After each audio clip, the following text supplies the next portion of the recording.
Dimanche 11 juin a eu lieu une grande manifestation à Saint-Georges-d'Urtière.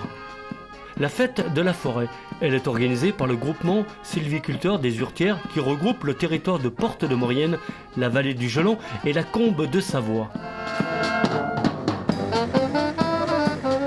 Pour le président du groupement André Brunet, le but est de valoriser la forêt privée. On fait découvrir la filière bois, de l'arbre au meuble par exemple. Et de faire connaître aussi notre groupement à travers cette fête pour leur montrer que la forêt c'est la nature, mais on doit la préserver, on doit la gérer, on doit la valoriser. Sur le grand plateau du village et sous un soleil de plomb, plusieurs pôles d'animation, jeux, conférences, contes dans la forêt, foire forestière avec des présentations de matériel forestier, outillage et des démonstrations en tout genre, telles que la pose de tavaillons en bois de châtaignier. Donc là je suis en train de poser des tavaillons. Donc des tavaillons, donc ce sont des pièces de bois là c'est du châtaignier pour cette journée. C'est du châtaignier qui est fendu pour que ça soit étanche. Si on prenait du bois scié, il ne serait pas étanche parce qu'on serait pas forcément dans le fil du bois. On retrouve aussi les producteurs locaux, les sculpteurs sur bois, les exposants et l'équipe des cuisinières qui préparent les délicieuses bugnes bien croustillantes.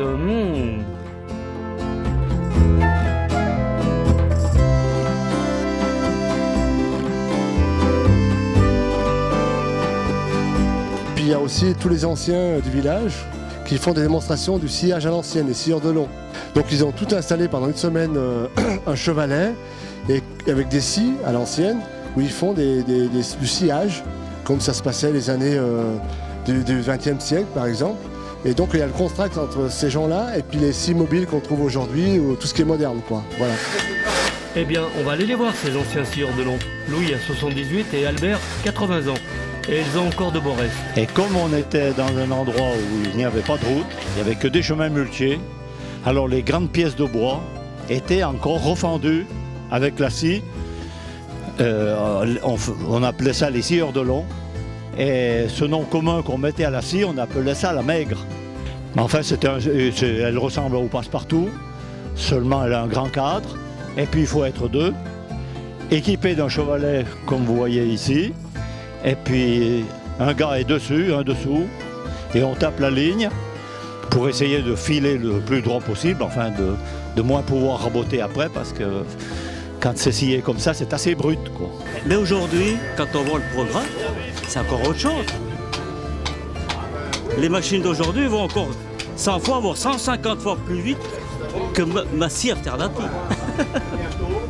Alors, je sais plus quoi, bon, c'est comme ça.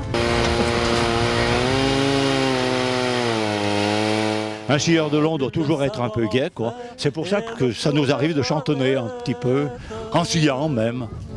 Pourtant, que la montagne est belle, comment peut-on s'imaginer en voyant un vol d'hirondelles